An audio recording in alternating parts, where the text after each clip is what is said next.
તો ભાઈ આજે છે જોરદારનો વરસાદ અને અમ્માનો એવું વિચાર આવ્યો કે મસ્ત મજાનો વરસાદ પડે છે તો ભજીયા બનાવીએ. તો અમે લોકો ભજીયાની મહેનત કરતા હતા, કંઈક મસાલો બધું નાખી અને મસ્ત રીતે ભજીયા બનાવી. ચાંદ ભજીયા ખાવાની મજા અલગ હોય કેમ કે મોસમ જ એટલો જોરદાર છે બહાર. તો બનાવી ચાલો મન બનાવ ફર્સ્ટ ટાઈમ જોઈએ કેવું બને છે. અને મારે બધું જોર આવે છે કેમ કે આવા મોસમ એ લોકોને બહાર નીકળવા મળે નહીં એટલે બિચારા બે શું કરો તો બે રખડીએ ગાડી હોય એટલે બિચારા લોકો શું કરવાનું, લોકોને પીછી કરવી હોય તો ડખું પડે એટલે ઉદાસ થઈ બધો શું છે બેટા. ઉદાસ મારું ઉદાસ બચ્ચું જો માસુમિયત સાફી.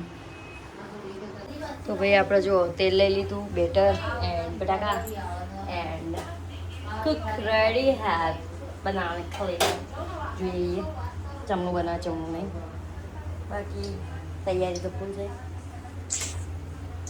તો મિત્રો જો આપણે ચેક કરી લીધું, થઈ ગયું છે મસ્ત ગરમ તેલ. માનસી સેવડવાની અને આપણે જો આમ કરી નાખવાના હ. જો મસ્ત ગરમ થઈ ગયું એટલે આપણે બતાવીએ. મરચાના બનાવ્યો લાવ મરચા કરી લો.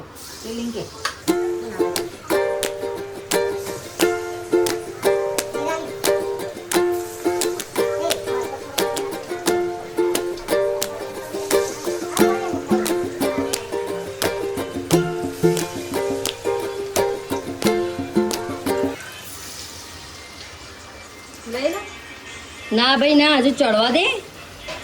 હજુ આ પાછળના કાચા હ. અધૂરું જ્ઞાન સાહેબ, અધૂરું જ્ઞાન. લઈ લઉં તો ચડવાઈ દેતી નહીં તો લઈ લઉં. જો આટલાના બનાવવાના. નવો મમ્મી એમ કે ભાઈ મરચાના બનાવો. આના કંઈક અલગ નાટક. જો ભાઈ અમારા ઓલમોસ્ટ ભજીયા થઈ ગયા છે સરસ મજાના. અને ક્યારે થઈ જાય ને ત્યારે અમે ખાઈએ તો મોટા પાણી આવે છે. ફટાફટ થઈ જાય. અને સરસ મજાના મોસમમાં ભજીયા.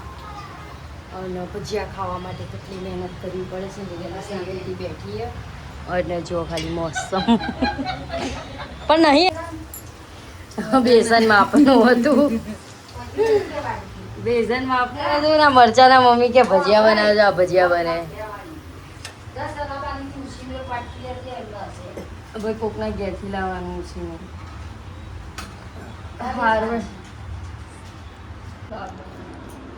તો મિત્રો જો બધા બેજ્યા ખાવા ભજીયા અને હું બી ખાવા બેજ્યું.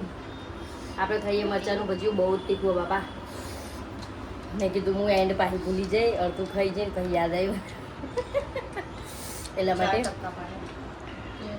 બોલ ના કેવા લાગ્યા તારા ભજીયા? મમ્મી ચેવી જોઈ હા મમ્મી લાવો જોયું. માનસી ભૂક્કડ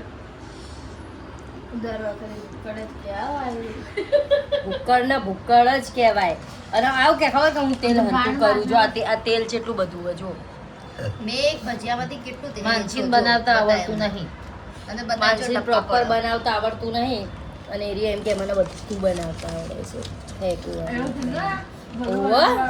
ઘરે ચમ વેસ્ટ નહીં કરતી, અહીંયા જઈને વેસ્ટ કરે. ખબર મને થાઈ ફૂડ બી આવડે. થાઈ ફૂડ એને આવડે. બોલો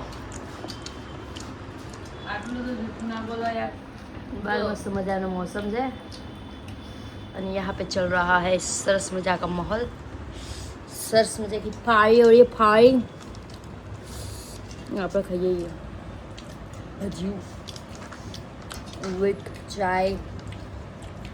तो थाई खाओगे यार. અને ભૂત ઓળખ્યું કે એને થાઈ ખાવું. તો મિત્રો અમે લોકો ફટાફટ ભજીયા ખાઈને ઊંઘી ગયા હતા અને ઊંઘ્યા પછી ઉઠ્યા તો જોયું તો વરસાદ જોરદારનો તો નીકળી ગયા હતા બહાર ઓટો મારવા અને ફટાફટ આઈસ્ક્રીમ ખાઈને ફટાફટ ઘરે પહોંચી ગયા. જોઈ શકો છો અમારા કલોલમાં બહુ બધો વરસાદ છે. મળીએ નેક્સ્ટ